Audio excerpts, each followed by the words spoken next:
Hello everybody, welcome back to my channel, and today we are watching Explaining Nen Part 2 from Swagkage. This one talking about Hatsu and the 6 aura types. Now, we already watched Part 1, and just in that video alone, you got to find out just how complex of a magic system Nen is. And Hatsu on its own, from what I, again, remember from watching the series and reading the manga, you know that Hatsu is pretty complicated. And you know what? I'm not going to waste any of your time. Let's just full screen this and play the video. Just check the volume.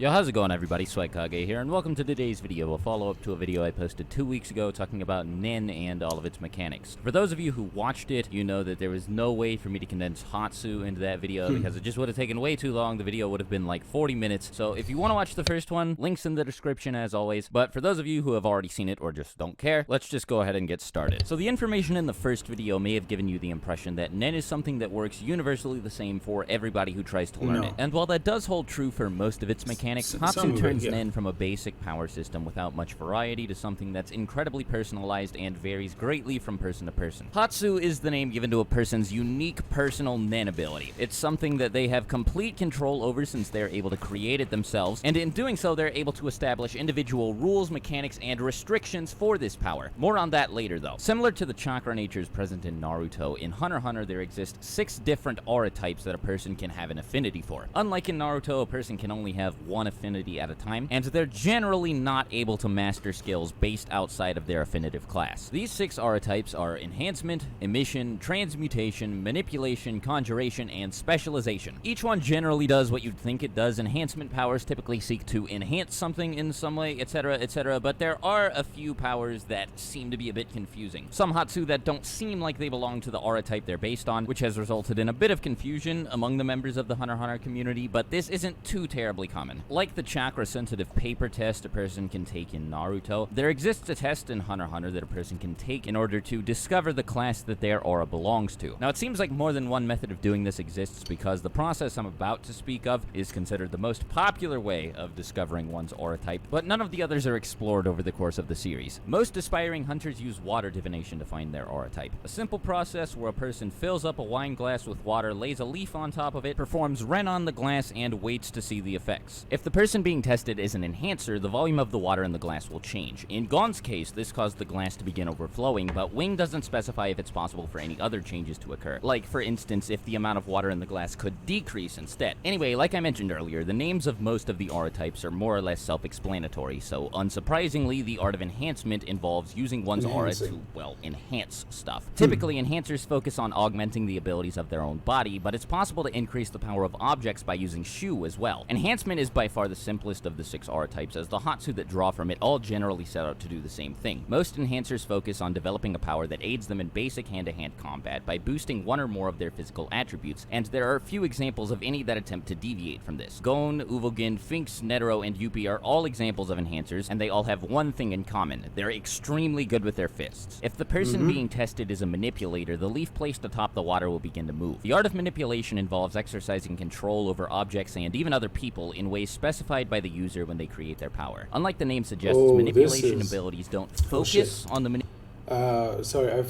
goddamn guys, I am so sorry, but I forgot to mention in the previous video that there's going to be possible spoilers for the manga in this video. So if you have not read the manga, especially when it goes beyond the anime, just know there are going to be spoilers, and it seems like you can see it on screen. There's one pretty big spoiler right here.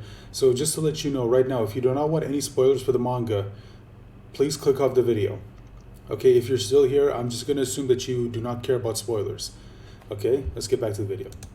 Manipulation of one's aura, though this is obviously still a component as it is with all 6 aura types. They're usually built around the goal of transmitting the user's aura through another entity and using the target in question as a catalyst of the user's Nen in order to control that target by giving commands to their aura. If the person being tested is a transmuter, they'll cause the water to experience a change in taste. The art of transmutation involves, well, transmuting one's aura, or in other words, changing the properties of it to mimic those of another substance. In some cases, there appears to be a fine line between the abilities of a transmuter and those of a conjurer due to the similarities between both aura types. For example, one may assume Killua's ability to summon lightning is a conjuration ability, but it is actually the result of his altering his aura so that it adopts the properties of electricity. If the person being tested is a conjurer, what the manga refers to as impurities will appear within the water. The art of conjuration is, like enhancement, very self-explanatory and simply involves the conjuration of a material object. Still one of the best fights in the manga. Conjuration, at face value, appears to be the most limited of the 6 aura types, as according to Kurapika's mentor, Izunavi, it is impossible to conjure anything overly supernatural, or in Kurapika's words, anything that is beyond human capacity. An obvious example of something that cannot be conjured, a sword that can cut through anything, is presented in the same explanation, and Izunavi further elaborates by saying that while it is possible to conjure a sharp, durable sword that one can further enhance with Nen, there's no real benefit to doing that over just buying a real sword. So this is all to say that conjurers are forced to be very creative to come up with an effective power, ideally one that lies between the boundaries of mundane and overly supernatural described by Izunavi. If the person being tested is an emitter, the water will experience a shift in color. The art of emission involves shooting out or projecting one's aura in a variety of different ways, which is done by separating the aura from the body it originates from. This usually causes the aura being projected to rapidly decrease in intensity. However, those well trained in emission are capable of overcoming this weakness and are capable of separating their aura from their body for extended periods and across long distances without consequence. Though it can be effectively employed by itself, emission is also frequently used alongside transmutation and enhancement in order to preserve the effects of an ability built by using one of the latter 2 aura types after the aura used to construct them has been separated from the user's body. General applications of emission are Hunter x Hunter's version of what I like to call Dragon Ball Z attacks, where a person fires one or more energy constructs using their Nen. In simple terms, it's basically just the ability to shoot out laser blasts or energy balls. Emission seems to be quite a bit more complicated than it appears on the surface, however. Leorio, an emitter, can create portals with his Hatsu, and one emitter from Razor's Greed Island team has the power to teleport his body parts. Finally, if the person being tested is a specialist, something completely different will happen. For example, in Piru's case, the leaf atop the water completely disintegrated. Anything that falls under the specialization category is simply something that doesn't belong to any of the other 5. The limits and boundaries of this aura type are never really specified or explored, but specialists are capable of doing a whole bunch of stuff. Neon Nostrad's power allows her to tell people their future in the form of a poem, and Krollo's power lets him steal other people's Hatsu. This isn't true of any of the other categories, but it is possible for somebody to become a specialist later in life, even if they weren't born with an affinity for the aura type, and this most often happens in the cases of manipulators and conjurers, both of which have a 1% chance of doing so. So now that I've covered all of the aura types, let's move on to the actual process of creating one's power. Now, there's a lot to take in here, so make sure you pay close attention. Like, seriously, from here on out, it gets a little bit complicated. Now, like I said, everybody in the world of Hunter x Hunter is born with an affinity for one of the 6 aura types, though the degree to which they can master each depends on the aura type they were already born with. Let's take a look at the graph of all of the aura types so that I can provide an example. We'll look at Gon for this one. Since Gon was born with an affinity for enhancement, he's capable of using enhancement techniques at 100% efficiency. Since emission and transmutation both border enhancement on this graph, Gon could use both of them with 80% efficiency. Then he could use the remaining 2, manipulation and conjuration, with 60% efficiency. Normally, he'd be able to use specialization, the aura type opposite from his on the graph, with 40% efficiency. However, it's impossible for anybody to learn specialist abilities unless A, that's their affinitive aura type, or B, they develop an affinity for it at a later point in their life. The same sort of structure applies to anybody with an affinity for any of the other 5 aura types. They'll be able to use the 2 aura types that bordered theirs on the graph, with the exception of specialization, of course, with 80% efficiency, the one opposite from theirs with 40% efficiency, and the 2 that are left with 60. This all means that it's possible to use multiple aura types at once, which is crucial when creating a Hatsu. Now, before any of this is directly explained, Wing tells Gon, Killua, and Zushi, when creating one's power, to make sure to primarily focus on your aura type. He used both Guido and Castro as examples of what not to do when creating your power. Guido because he attempted to use manipulation abilities alongside enhancement abilities at the core of his power, 2 aura types that aren't particularly compatible with one another, and Castro because he chose to create a clone, something he had to both conjure and manipulate despite his affinity for enhancement. Now, this isn't to say that nobody should ever branch out into other aura types, because they definitely should, but the point that Wing was trying to get across to his his 3 students was that it's best to pour most of one's focus into their affinitive aura type and spend most of their remaining time developing their potential skills with the 2 classes that border theirs. Enhancers are best suited to incorporate emission and transmutation into their Hatsu. Transmuters are best off incorporating enhancement and conjuration into their Hatsu, and so on and so forth. In order to best take advantage of their skills with other aura types, it's also possible for any Nen user to create multiple variants of their Hatsu. A really simple and easy to understand example of this is Gon's Jajanken ability. The gimmick of the ability is that it can be used in 3 different ways, and it's meant to keep the opponent guessing until Gon announces which of the 3 he plans to employ. Rock is a supercharged punch attack that relies primarily on enhancement. Scissors takes the form of a deadly, incredibly sharp blade of Nen that relies on transmutation to work, and Paper is an emission-based attack where Gon launches his aura in the form of a projectile. On the subject of Jajanken, the series also points out on multiple occasions that most Nen abilities are based on one's own personality. Personal character is integral to the creation of one's Hatsu, and as such, a person's ability typically reflects who they are. I'll go into more detail about how this works on a person-to-person basis when I start making videos about individual Nen powers, but for now, I'll just continue to use Gon as an example. The fact that Gon's ability is built around rock, paper, scissors is said to be a reflection of his childish nature and his love of games. Of course, there are plenty of Nen powers that make far more complex statements about the person using them, such as Krollo's ability to steal powers being a sign that he can't find an identity of his own. But like I said, I'll explore this aspect of Nen more when I make videos about certain powers on their own. One last thing that I want to touch on, but not explore heavily in this video, is the idea of Nen restrictions. This is a Nen mechanic that I interpret as Togashi's attempt to introduce a very easy to use and incredibly versatile balancing tool to his power system. Nen restrictions basically allow a person to make some aspects of their Hatsu weaker in exchange for making the rest of them stronger. In other words, they can place self-imposed restrictions on their power, like for instance not being able to use it against certain people, or only being able to use it properly after a certain amount of conditions have been fulfilled, that sort of thing, in order to strengthen all of the areas of the power that these restrictions don't affect. The reason this works is because, as I just explained, Nen is tied very heavily to one's character. Self-imposed restrictions serve as a sign of one's willpower, and strengthening a person's will in turn makes that person's Nen stronger as well. Kurapika is by far the best example to use when explaining this, as he made some of the core functions of his power completely unusable against anyone that wasn't a member of the Phantom Troop,